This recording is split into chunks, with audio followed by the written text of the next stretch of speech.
for joining us at this difficult time. Let me first start off with our condolences from the Edge 105 FM and Jamaica to you. Thank you for joining us. Thank you for having us.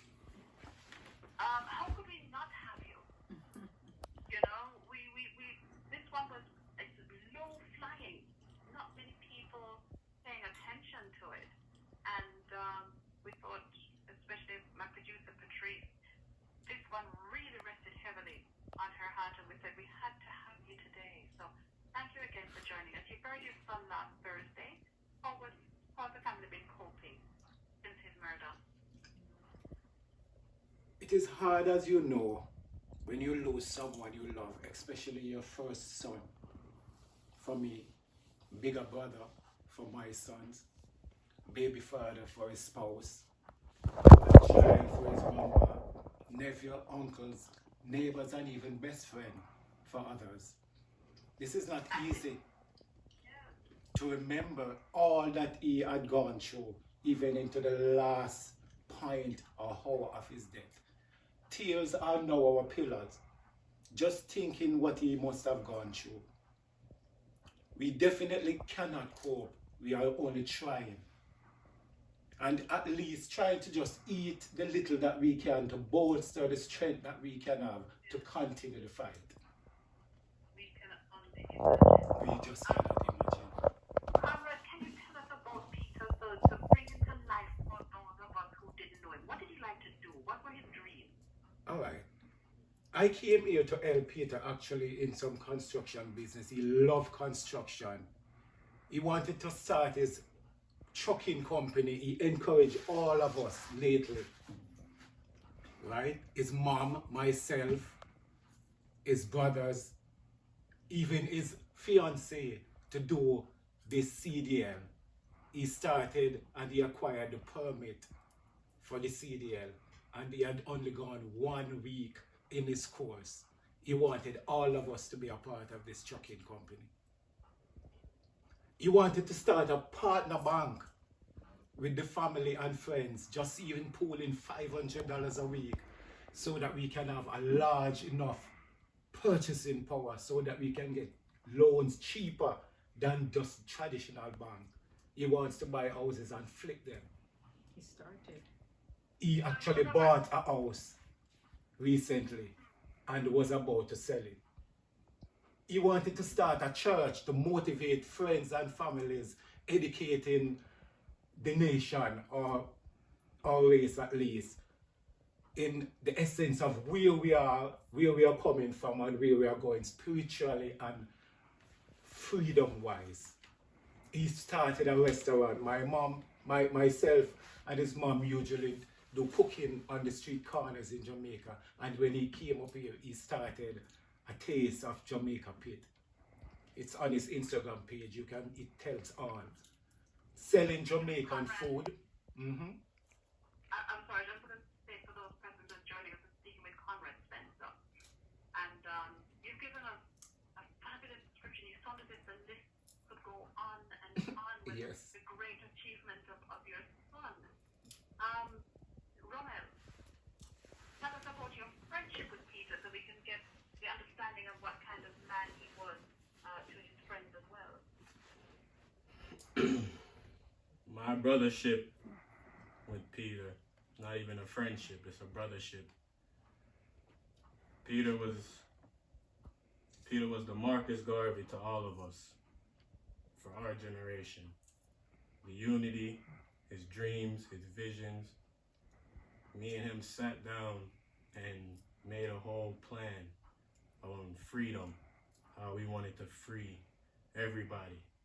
And to go off of what Mr. Conrad said, you know, the church, that was part of the whole plan, so that we can come together in unity and teach those who don't overstand and teach those who weren't taught.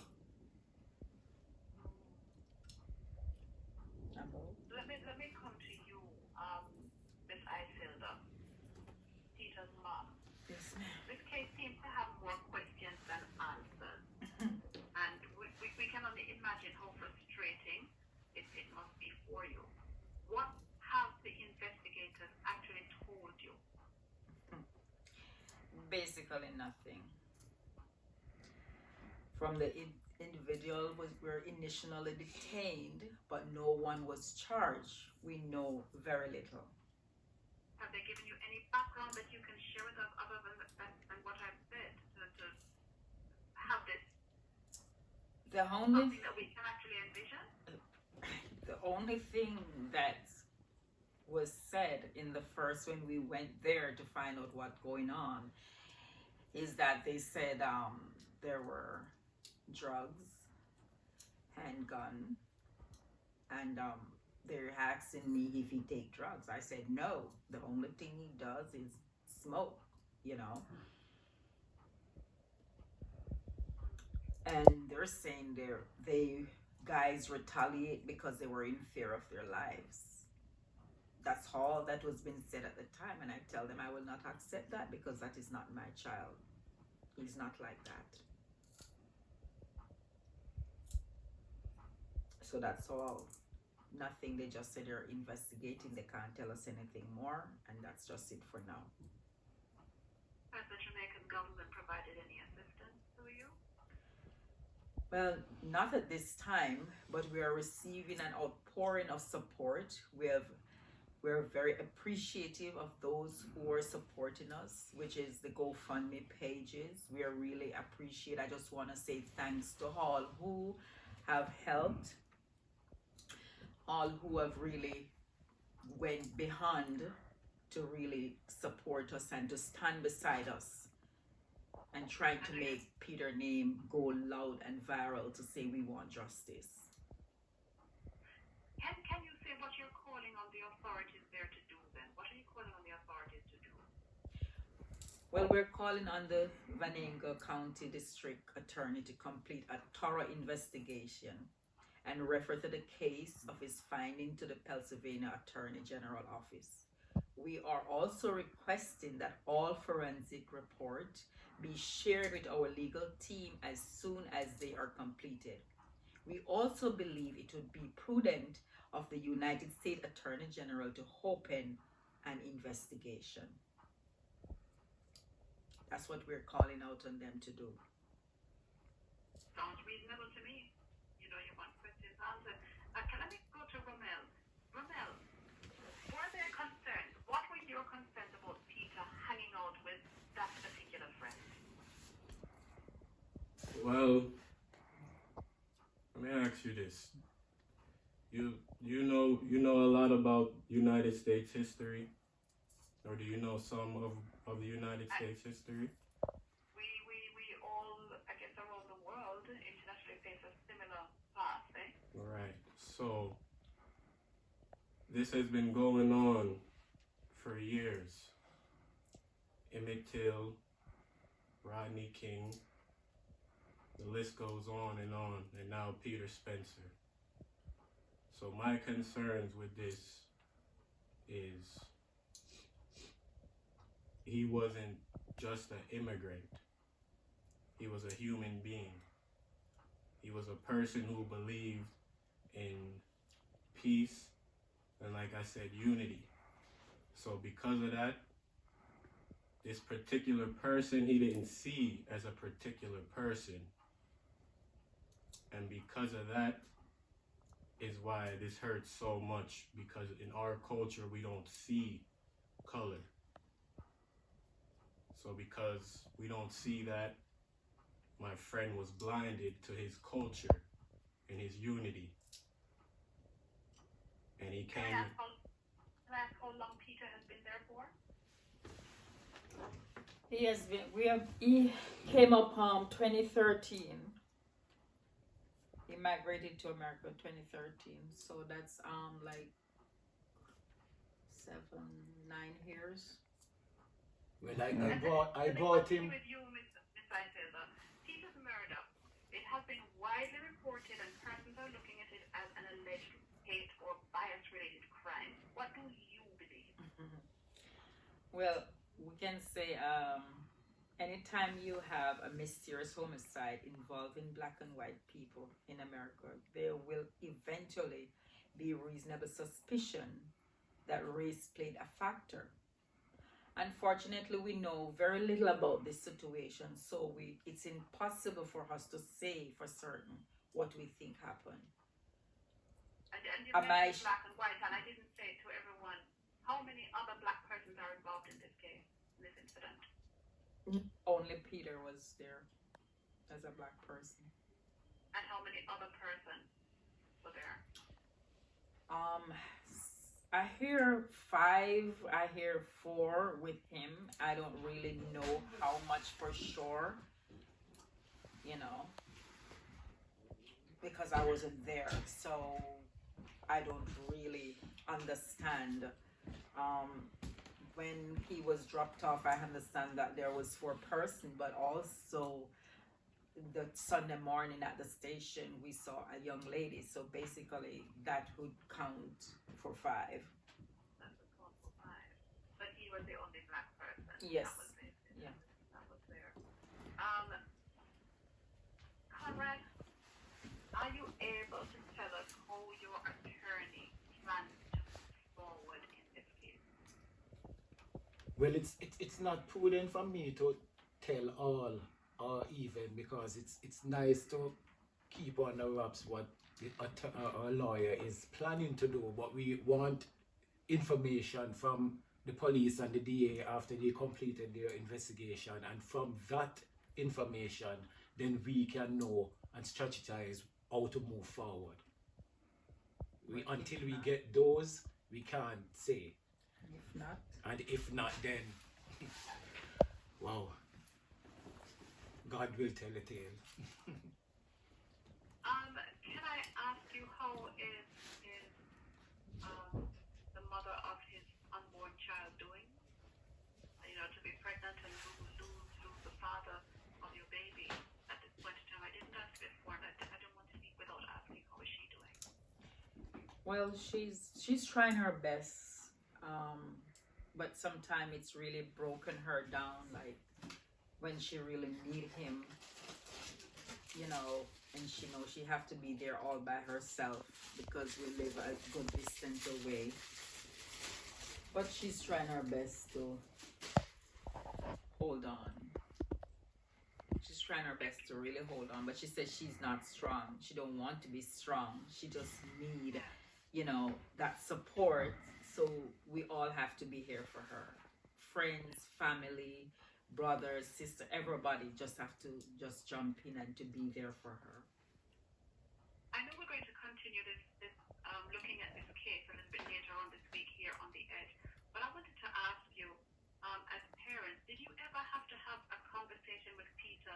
We hear about the conversation you have with black men, especially in the U.S. and other places where a conversation has to be held, how to go about being in certain places and how to carry yourself, conduct yourself.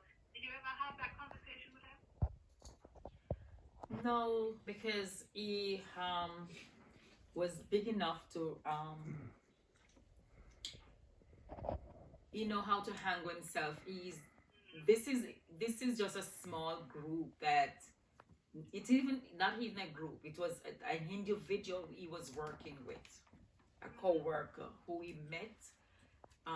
They interact, and Peter believe in him, in how they talk. He trusts him.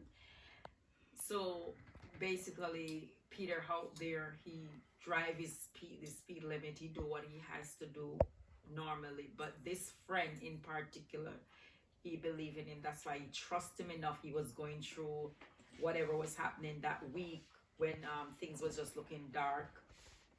But then when he got his CDL permit, he felt like he just want to relax.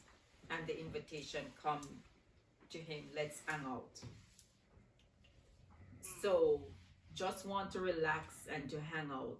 That was all Peter was thinking of. He wasn't thinking of anything that he have to question or wonder or look at the person's face. He just trusts the person enough to walk with him. And one last question before we go.